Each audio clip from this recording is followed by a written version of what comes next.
Independencia de México, 1808-1821. La independencia de México, llena de grandes mitos y mucha controversia. Una de estas es el inicio de la independencia. Muchos historiadores la sitúan en 1810, por el grito de Hidalgo, mientras otra parte la sitúan en 1808, manchada de la sangre de los ciudadanos que en su mayoría eran inocentes, fueron víctimas de los polos políticos, una parte de los inicios de la historia de lo que en años próximos fue conocido como México. ¿Por qué inició la independencia? Es una pregunta variada y extensa. Para empezar hay que mencionar la invasión napoleónica a España en 1808. A los españoles se les ofrecía una oferta muy tentadora por parte de Francia, en la cual el trato era invadir a Portugal ubicado en la península ibérica, y dividir el territorio entre España y Francia. Hay que mencionar la importancia geográfica que esta península tiene, ya que tenía el acceso al mar Mediterráneo y al océano Atlántico, los cuales tenían varias de las rutas comerciales más importantes. Entendemos con esto, por que Francia quería apoderarse de la península. Francia, aprovechando la oportunidad y lo ingenuos que fueron los españoles, invadieron toda la península, teniendo en su poder varios de los puertos más importantes de Europa. Cuando en 1808 España derrumbó ante la embestida de Napoleón, su imperio se extendía desde la California hasta el Cabo de Hornos, desde la desembocadura del Orinoco hasta las orillas del Pacífico, el ámbito de Cuto Virreinatos, el hogar de 17 millones de personas. 15 años más tarde, España solamente mantenía en su poder Cuba y Puerto Rico, y ya proliferaban las nuevas naciones. Esto nos hace darnos cuenta que España perdió la mayoría de sus colonias. Recordemos que España era conocida por ser un reino en el cual siempre había sol. España y sus dominios eran gobernados desde 1788 por Carlos IV, miembro de la Casa de Borbón y emparentado con Luis V, monarca galo. Un año más tarde de su ascenso al trono, se desató la Revolución Francesa. Por consejo de su primer ministro, el conde de Floridablanca, el rey español se mantiene neutral. Pero al ser sustituido Floridablanca por el conde de Aranda en 1792, la política española cambió, pues el nuevo ministro era partidario de las ideas de la Ilustración, en especial de Voltaire, lo cual no fue bien visto por la sociedad española. Carlos IV removió a Aranda en ese mismo año, y fue ascendido a primer ministro el joven Manuel Godoy, de quien se decía era amante de la reina María Luisa de Parma. En 1808 la Nueva España estaba atravesando una crisis política muy importante, pero no fue hasta el 13 de septiembre de 1808 que se dio lugar al primer golpe de Estado de la Nueva España. Las primeras manifestaciones independentistas de México aparecieron en 1808, sin embargo, no tuvieron frutos hasta 2 años después. Es lo que en el texto, La independencia de México, la lucha por la nación 1810-1921 de Adela María, por lo que, entendemos, los problemas de la corona española inician al presentar problemas para controlar sus colonias. Esto debido al gran número de colonias y al ser un reino muy extenso. Las órdenes del rey de España no llegaban a tiempo, haciendo que las órdenes del rey se volvieran obsoletas. Esto provocó que se abrieran nuevas opciones para resolver este problema. Es así cuando Antonio de Mendoza y Pacheco fuera nombrado como virrey. Fue el primer virrey de la Nueva España, y el segundo de Perú. Inició su cargo el 17 de abril de 1535, pero llegó a la Nueva España en abril. La guerra de independencia no fue casual, o, como frecuentemente se piensa, ocasionado por el desconcierto provocado en las colonias americanas por la invasión napoleónica de España, que planteaba un serio problema de autoridad a los funcionarios coloniales y a los simpatizantes de la monarquía. La independencia se fue gestando lentamente durante los 3 siglos de dominación hispana, hasta crear las condiciones que la hicieron posible. Por lo tanto no podemos negar que, para llegar a la lucha de independencia, concurrieron múltiples factores. Algunos de ellos tuvieron su origen más allá de nuestras fronteras, pero muchos otros se dieron dentro de nuestro territorio y de nuestra sociedad.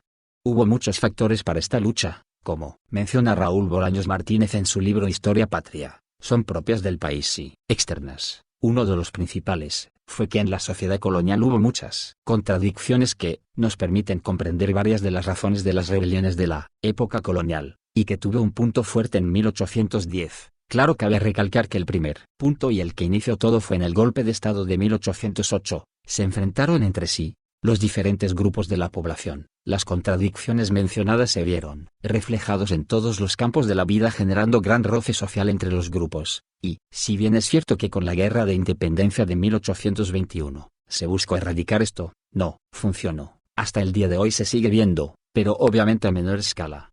Una de las causas económicas fue que España mantuvo absoluto control de las actividades económicas del país. Esto involucra la minería, la industria, el comercio y muchas otras estuvieron en sus manos y solamente algunas actividades secundarias las dejaron a criollos y mestizos, mientras que los indios y las castas permanecieron al margen de las actividades económicas importantes, y cuando pudieron disponer de algunas fuentes de ingresos, como el producto de sus tierras en los pueblos de indios, y de sus cajas de comunidad, les fueron arrebatadas por los españoles vecinos.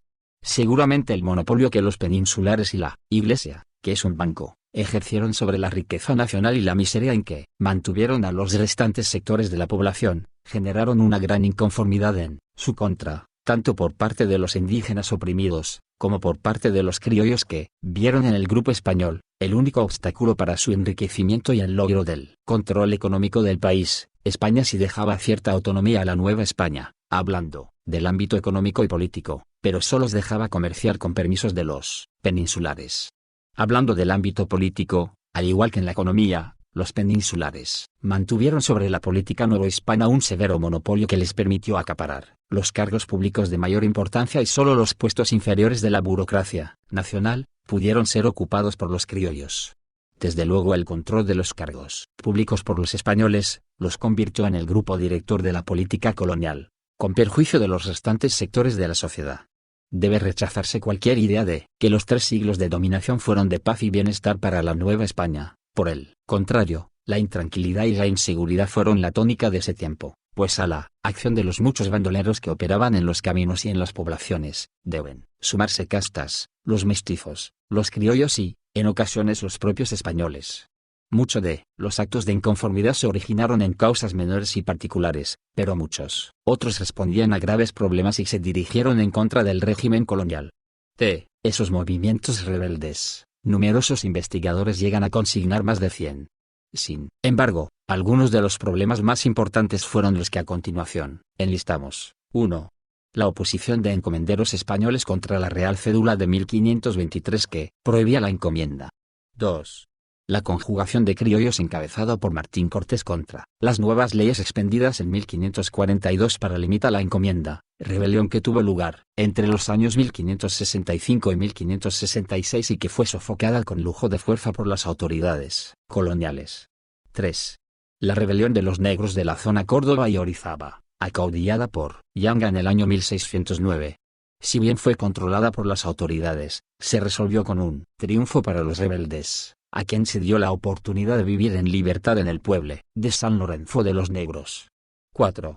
El tumulto de la Ciudad de México del 11 de enero de 1624, originado por diferencias entre el virrey Márquez de Gelbes y el arzobispo Juan Pérez de la Serna, que arrojó como consecuencia el triunfo del prelado y la remoción del virrey. 5. La sangrienta insurrección de Yucatán, en el año 1761, dirigida por Jacinto Canec, la que a pesar de haber alcanzado algún éxito acabó siendo sofocada por las autoridades de aquella apartada región. 6. Los motines a que dio lugar la expulsión de los jesuitas en el año de 1767, y que cobraron notable fuerza en algunas poblaciones de importancia. 7. La conspiración de los machetes, promovida en 1799 por Pedro de la Portilla contra las autoridades del país. 8. La rebelión de Tepic, encabezada por el Indio Mariano, que tenía la pretensión de acabar con el gobierno español, para restablecer en México una monarquía indígena. Y ya se mencionaron las causas políticas y económicas, pero faltan más, muchas de ellas sociales. Hubo muchas diferencias bastante marcadas en la Nueva España, entre los criollos, los peninsulares y los indios. Dentro de los criollos había 2 bandos, que estaban a favor de la independencia y su contraparte. Asimismo, solo había 2 bandos. Entre todos los habitantes, los españoles mantuvieron en ese aspecto un cerrado control. Al margen de ellos, y con profundas diferencias, estuvieron no solo los indios y las castas, que eran despreciados y gobernados con extrema dureza, sino también los criollos a quienes se les regateaba posición social. Esto ocasionó que cierta frecuencia los hombres de casta, especialmente los negroides, hicieran esfuerzos por rebasar la línea de color, de tal manera que pudieran ubicarse en sectores menos discriminados. La Ilustración europea formó parte de los factores para la independencia de México. En el aspecto político, la Ilustración se identificó con la corriente que pugnaba por transformar radicalmente al antiguo régimen, que luchaba por los principios que más tarde serían realidad con la Revolución Francesa y que buscaba organizar de diferente manera el gobierno, para que fuera la burguesía la que asumiera esa responsabilidad, ofreciendo alguna participación al pueblo en general. La Ilustración llegó a México en 1750 por parte de los jesuitas y alcanzó su apogeo en 1770 con la participación de Benito Díaz de Gamarra. Prosperó en nuestro país por diversas causas, entre ellas, por la política ilustrada de Carlos y por la entrada de extranjeros que divulgaban sus ideas fundamentales, y por la lectura de libros, folletos y pasquines que hacían circular noticias y principios de la Ilustración. Entre los principales hombres de la Ilustración estudiados en México podemos mencionar a Locke, Montesquieu, Voltaire, Rousseau, Diderot, D'Alembert y algunos otros, pero conviene aclarar que quienes más interesaban en la colonia eran los que trataban asuntos de carácter público, pues sus ideas eran un importante mensaje para la población oprimida. Montesquieu, este autor había vivido algún tiempo en Inglaterra.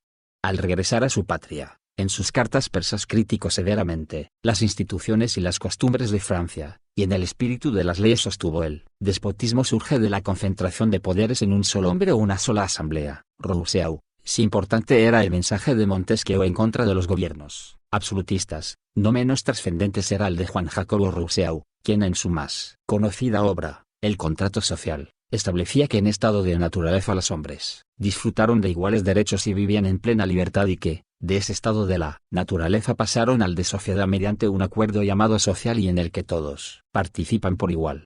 Voltaire, su influencia en el pensamiento político de la época fue una de las más vigorosas, particularmente porque criticó implacablemente al antiguo régimen y porque pidió la supresión de los privilegios, de la censura, de las arbitrariedades y el despotismo. La independencia de los Estados Unidos fue de gran importancia, ya que fue el primer pueblo americano en lograr independizarse de la dominación europea y por tal razón influyó en nuestro movimiento libertario. No solo presentar un vigoroso ejemplo de resistencia, la Revolución Francesa tuvo mucha importancia, ya que esta ocasionó todo movimiento de libertad. Las noticias de la Revolución llegaron a la Nueva España el 23 de septiembre de 1789, demostraban a la población que los derechos humanos y los principios políticos planteados por los pensadores ilustrados podían lograrse mediante el esfuerzo y la lucha del pueblo.